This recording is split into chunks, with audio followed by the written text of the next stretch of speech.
guys and welcome back to my channel. Today's video is going to be another best and worst of video, but today we're going to be talking about Minimalist skincare products. I've been using Minimalist I think since they were a new brand, because when they launched, Ordinary was not in India and we were so excited to have Minimalist, like Indian founders, come up with a brand. And today Minimalist has become so popular that they have now gone to US competing with the Ordinary products. And there are so many of my favorite YouTubers like Cassandra Bankson, who talks about Minimalist, Beauty Within, like Felicia I've heard talk about it. I'm not sure if Rowena has mentioned it in any of her videos either, but yes, Minimalist has risen to fame.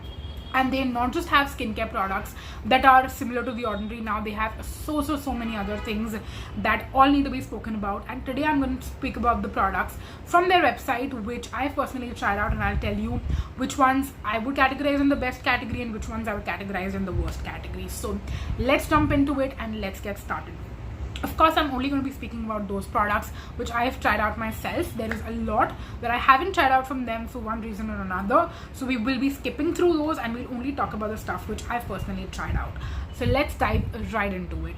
The first product from their website which I see is the Salicylic Acid plus LHA face wash / cleanser.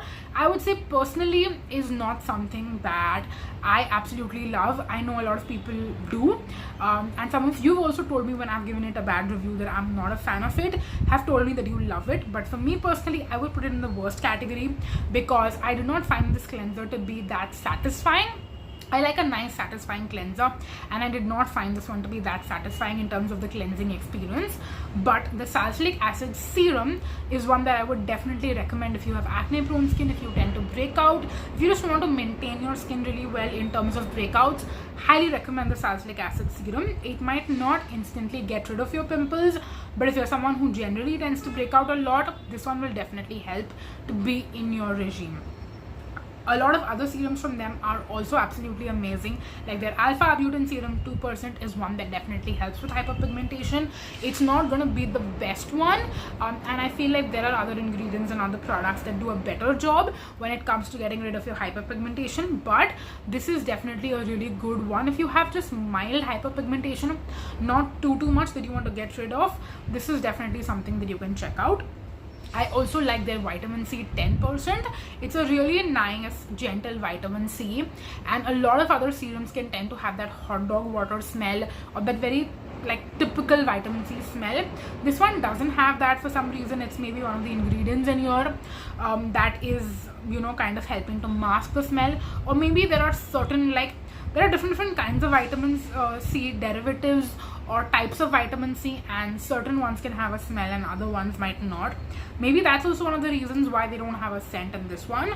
I also want to quickly mention all the Minimalist products are cruelty free. I think they're vegan as well, and they don't have any sort of fragrance, which is something I really like and appreciate about them. They also have their 10% niacinamide serum. I've tried out the OG one, but this is the newer version, so unfortunately I haven't tried it out, but hopefully it's going to be similar to the previous one. They also have their vitamin B5 10% moisturizer. This one I would put in the worst category because it felt very like silicone-y to me. I didn't find it to be hydrating at all. I was expecting it to be more hydrating than it was. It almost felt like I'm putting a silicone primer on my face, and my face felt super dry when I washed my face in the evening because it didn't get any hydration throughout the day. It just sat on my skin like a layer, so I didn't enjoy that one. But I absolutely loved the niacinamide 5% serum. Like I told you, I like the 10% one which I tried out earlier, which is now reformulated, but the 5% one is still the same from what I tried out back in the day, and it's a very nice, gentle niacinamide serum, so I would highly recommend that one and put it in my best category. I've also tried out their hyaluronic acid serum, but I also feel like hyaluronic acid is present in so many different products. You don't need to get a dedicated hyaluronic acid serum, but if you were looking for one, then this is a great one, so you can definitely check it out. They also have their AHA, PHA, BHA 32% serum. I have tried this out one back in the day. It had a different packaging earlier, but I don't think it's been reformulated, and it was a really good one. If you're looking for a chemical peel kind of a product, I would recommend this one.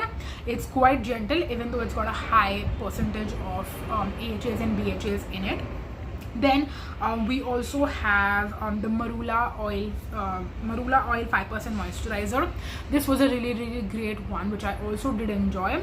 Out of their moisturizers, I would say this was the best one that I had tried out. And even though it's quite similar to the Dot & Key and the Dermaco, and there are so many other brands out there which make these kind of moisturizers, this one was quite a small packaging, and I felt like the price didn't justify as compared to some other products, which is why I don't repurchase this one anymore. But if you are looking for a good moisturizer from Minimalist, this is the one that I would recommend. Then what do we have next? The 8% glycolic acid exfoliating liquid, one of my absolute favorite products. Again, if Dermaco did not bring out their glycolic acid to replace this one, this would have been my holy grail, something that I constantly repurchase over and over again. But unfortunately, Dermaco has dethroned this one. But regardless, it's a great product that I would highly recommend. Moving on, next we have the oat extract cleanser from Minimalist. This is a great cleanser if you are someone who has normal to dry skin, I would say, and you want something that is still kind of lightweight, not too creamy or heavy, but at the same time it's not going to dry out your skin at all. This is a great one to check out. The only thing I would say from my skin personally, sometimes I feel like my pores they don't look fully clean when I use this, is what I'm trying to say. So for that reason, I feel like I would not reach for this in the summertime at all, because this is the time when my pores get clogged and there's so much oil and sweat and everything, which I want the cleanser that I'm using to clean that super well. So for me, it's hard to put this in the best or the worst category. It's kind of in the middle, because it is a nice product, but it's just not working for me right now specifically. We also have the Gran Active Retinoid 2%, which is not my personal favorite, but I think again for the right person it's going to be a great product. It's quite a milky, very gentle retinol. So if you're a beginner into retinol, or if you have dry skin and you're looking for something like this, it's an amazing one to check out. Though I have other favorites, which is why this one would not be in my best category. Then moving on, next what do we have? I think most of the products which I have tried out from them I've covered already. There is also the Alpha Lipoic plus Glycolic Acid 7% cleanser, similar to what I said about the BHA salicylic acid cleanser from them. I feel the same way about this one, and this one I also felt like stung my eye a little bit when I was washing my face, so that's the reason it's not my absolute favorite. But yeah, I would personally put it in the worst category just because of that reason. I'm also seeing a lot of products which I've not tried out from them, so I don't want to speak about those. There are also a lot of new launches, some that I am interested in getting, but yeah, I think I've basically covered everything from Minimalist which I have tried out. So those are my thoughts and opinions, and there are definitely products that I am looking to try out in 2024. So when I do that, I'll probably do an updated version of this video, then like post that maybe next year. So stay tuned for that. And if you're enjoying these best and worst of videos, then let me know which brand you want to do next. I've done Dot & Key, I've done Plum, I've done what else have I done? Foxtail one is going to come soon. I think it's going to come up after this video, maybe in the next month or so, so stay tuned for that. But let me know if you want me to do another brand in this best and worst of series. But until then, bye bye, and thank you so much for watching this video. Until next time, bye bye.